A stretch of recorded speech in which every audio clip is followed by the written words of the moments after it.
I think I would have tried harder to not only apply for these jobs, but just send the tapes out and ask people in the business what they thought, because then you're at least making contacts, and then you're getting maybe some good feedback if someone takes the time. And I don't know, in my position that I'm in now, if I had a college student reach out to me and say, hey, can you take a look at my tape? I kind of would be like, wow, this person really wants to be in the business. So I think I probably would have tried to reach out to more people than just news directors. Welcome to the Next Level Journalist, where you will hear from some of the best journalists in the business or who have been there, done that, and willing to share with you what they've learned so you can get better, faster. My guest today co-anchors WVLT's News This Morning in Knoxville, Tennessee, Casey Wheeless. Thank you so much for making time for this today. Yeah, thanks for thinking of me. Absolutely. Like we talked about before we hopped on here, Haley Harmon recommended you and said, look, this is the first person that came to her mind, because obviously you guys have a little bit of history as well, but this is all about people who, the people that I know respect others, so they're only going to give me good people. So I'm looking forward to what you're going to share with this audience. So if you're ready to dive into this, we'll do just that. Yeah, let's do it. That sounds great. All right, Casey. Well, tell us a little bit about your journalism journey, if you will, kind of when you knew that this was what you wanted to pursue, and just give us the Cliff Notes version of your journey up to date. Yeah, so I went to the University of Kentucky not really knowing what I wanted to do. I didn't do a whole lot of journalism in school, but I knew I was good at public speaking and I liked writing. So I kind of went to UK because I liked the campus, I liked Lexington, and a lot of people go knowing what they want to go into, and I didn't. And it just turned out that UK had a really good journalism school, and I kind of fell in love with it there. I wanted to do newspaper, I wanted to write. And then I kind of noticed that was going to be a dying breed. So I also saw that I could get this broadcast journalism degree done within the time that I had there. And so I did. And then you spoke about Haley Harmon. I met her at my first job at WBKO. And, small market television, if you've ever been there, you know that you bond really quickly with the people around you and the hours you're working and the stories you're covering. So we became really good friends. And then after being an MMJ and an anchor in Bowling Green, I moved to Knoxville, and I moved to Knoxville as the weekend morning anchor, and then I eventually moved up to weekend nights, and I did weekends for 4 years, and then about 4 years ago, I was offered the Monday through Friday morning show position, and I've been there ever since, and so that's kind of where I'm at now. I kind of, in this business, you stay somewhere for a couple years, and then you move on, and I was able to grow within a station that I really enjoyed, and they were able to give me some opportunities into where I am today. That's great, Casey. And it sounds like you and I actually have a little overlap potentially too. So you went to Kentucky, you said. I didn't go to Kentucky, but I worked at LEX 18. So when were you at Kentucky? So I graduated in 2011, and then I worked in Bowling Green until 2013 is when I went to Knoxville. We just missed each other. So I started at LEX 18 in 2012. Okay.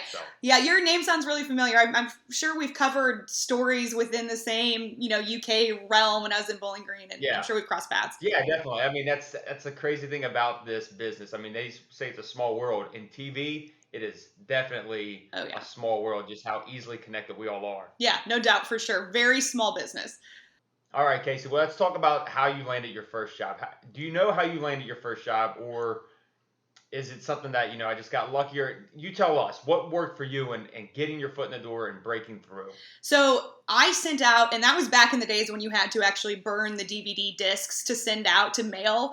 And I think I sent out over 70 tapes to every single, the best advice I got was move wherever you need to for a few years, and then you can be a little more choosy. And so I was like, okay, I'm going to Eugene, Oregon, or wherever, I was just everywhere on the map. And then at WBKO, they actually reached out to me and they offered me a producer position. And I just thought, I don't want to be a producer. Like, I really want to report. I really want to tell stories. So I turned it down. And then I kept waiting and kept waiting. I had a few interviews here and there. I think maybe out of the more than 70 tapes I sent out, I maybe heard back from 5 of them. And so I had a couple interviews, but then WBKO, the news director there, a few months later called me back and says, we have an MMJ position available. And that's how I got in. So I just made contacts where I could. And then I had spoken with him about a previous position that didn't work out, but left that door open. So. Wow, that's great. How long do you think went by before, as you were sending out all those DVDs, do you remember how long that actually took? I think I started before I graduated, so it was a couple months before. I mean, I would probably say 4 months until I actually landed the job, which felt like an eternity. I mean, I think I had enough time to move back home for a month or so until finally I got a phone call. I got you. So I'm curious now that now that you know what if you could go back, what would you do differently with that first DVD? Which, by the way, I've got a resume tape over there, my very first one. So that's how far I go back. I've actually got the VHS tape, just as a good memento of how times have changed. Because I did the DVDs and stuff as well. But what would you different about that DVD and the stuff that you put on there? Or how would you go about getting into it, do you think? Or would you do a lot of the same things? Or you tell us. Yeah, I think that's a really good question. I think I worked really hard on that tape. I even think I went out and even did some, they weren't fake stand-ups, but Yeah. kind of did what I could. I think I would have tried harder to not only apply for these jobs, but just send the tapes out and ask people in the business what they thought, because then you're at least making contacts, and then you're getting maybe some good feedback if someone takes the time. And I don't know, in my position that I'm in now, if I had a college student reach out to me and say, hey, can you take a look at my tape? I kind of would be like, wow, this person really wants to be in the business. So I think I probably would have tried to reach out to more people than just news directors.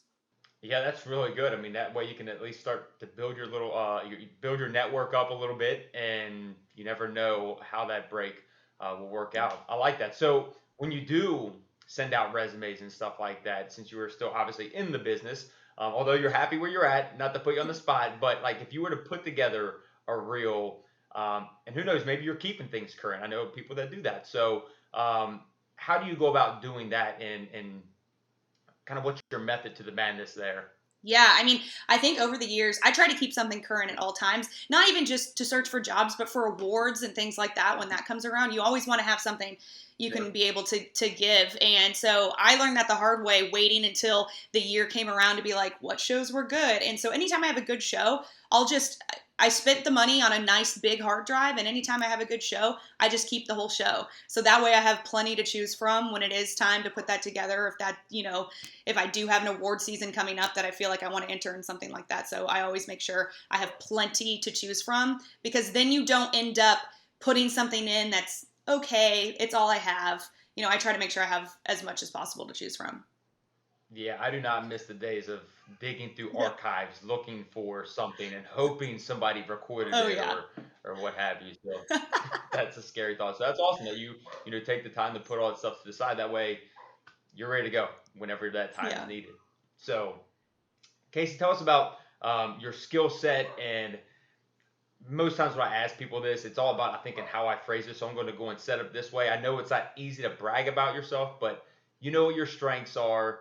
How do you think that you developed the skill set that you have, and kind of what makes you unique? Yeah, that's a really good question. So I think mornings and morning show is so different than any other show at a news station. I think that was kind of eye-opening for me, because I was so used to reporting on during the week, and then I was doing hard news when I anchored on the weekends. And so trying to make that shift, morning news is still important news. It's just not necessarily the hard investigative stuff that you're used to doing. So I think I really had to, I kind of was able to find my craft in breaking news and general assignment reporting, and then kind of had to hone in on my morning show. And you have to have a personality for it, right? So I knew there was a reason that they put me there, but being able to kind of just like loosen up and be yourself. I think some of the best news anchors that I've ever seen are the same people on air that they are off air, and that makes them genuine, and then that means they really enjoy what they're doing. So that, and then on top of, I mean, the business is changing, technology is changing. I try to make sure I stay up to date with that, and I don't know if I'm the best at it, but I try to learn from others when it comes to social media and how people are getting their news. So I would say that, I guess, I don't know, there's so many different, that's a really hard question. There's so many different skills that a journalist has to have nowadays, but I think being able to at least be capable to do it all, you don't have to be the best at it all. And I think that's where I'm at. I wouldn't say I'm the best at any one thing, but I can shoot, and I can edit, and I can write, and I can do all the social media and the web. And I think that's I guess what I would brag about myself is that I can do it all. Yeah, no, I like, I mean, being capable and being Yeah. willing to. I mean, I think that would definitely I mean, I remember, so my background's in sports, and I'm sure you know the sports guys and girls, in that market, they do a little bit of everything. You Yeah. kind of have to. And I know that's spreading even into the news, so it's just not, sports people Yeah. per se.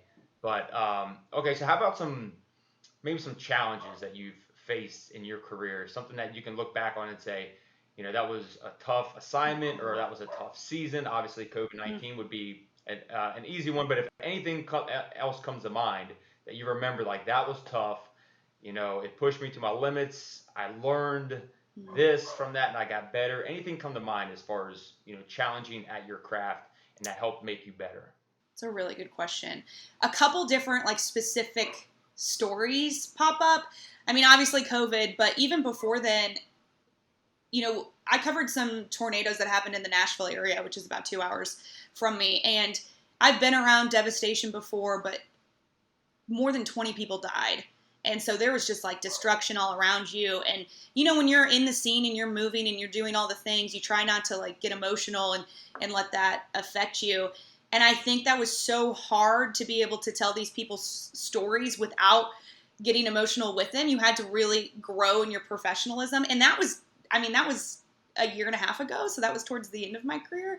That was not my end. I'm still going, but it's towards most present day. And so, even that has helped me grow as an anchor. But I would also say, and you'll probably enjoy this, but they had me doing sports for a while from a news angle. And this was probably back in like 2016 when Tennessee football was kind of on the up and up and people were really excited. And so they would send me to do the fan angles, but then they would also have me kind of do analysis of the game with the sports guys afterwards. And I was so terrified because I love sports, but I've never covered it before. And you're in this like groove with all these other sports media people that know what they're doing. And, they're kind of like, who is this? What is the morning anchor doing here? And I was so scared, but it honestly helped me grow so much in a whole nother field that I had no idea that actually helps me better tell stories to viewers in the mornings when it comes to sports. So 2 very different experiences, but have helped me grow in different ways. That's great. I mean, I can only, I often tell people, there's no growth in the comfort zone, right? You've got to be pushed out of that Oh, or for go into sure. it willingly. And it sounds like you experienced that, and made, got you better. So that's Yeah. refreshing to hear. So, Casey, how about advice maybe that you were given early on in your career that comes to mind that you can pass along that's worked for you? Yeah. So I think the best advice I got as an anchor was to tell people the news, don't read people the news. So actually know what you're saying and be able to tell the story without a teleprompter if you needed to. That was the best advice because if you're just reading all day long, I think sometimes viewers can tell. So be genuine. And that was the best advice I got as an anchor. The best advice I got industry wide was to be able to try anything.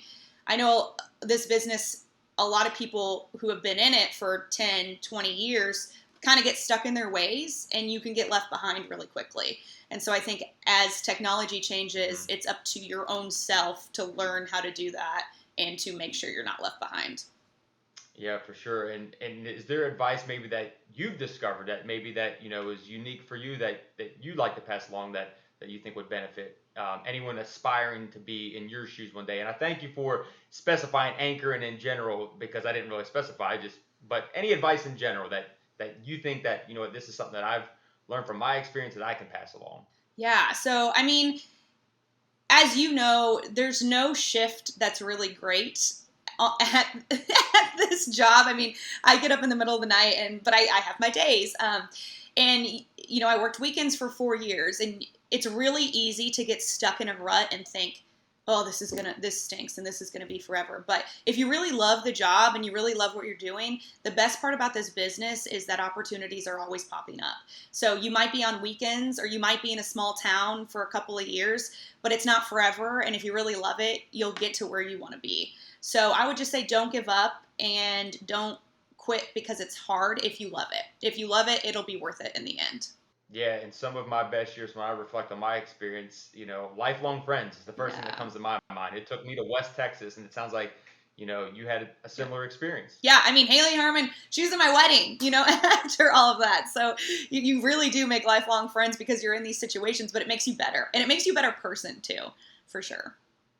Yeah, that's great. Well, Casey, I want to respect your time and ask you one more question. And it's what I would say every single time when I was in the business, I would say, hey, is there anything that I missed? Anything that you want to share that, maybe we didn't cover? So is there anything on your heart or on your mind that you think, I need to say this to this particular audience before we jump off here? I would say right now, especially after COVID and especially after the year that we've had, just in general as a society, there's a lot of negativity around media right now.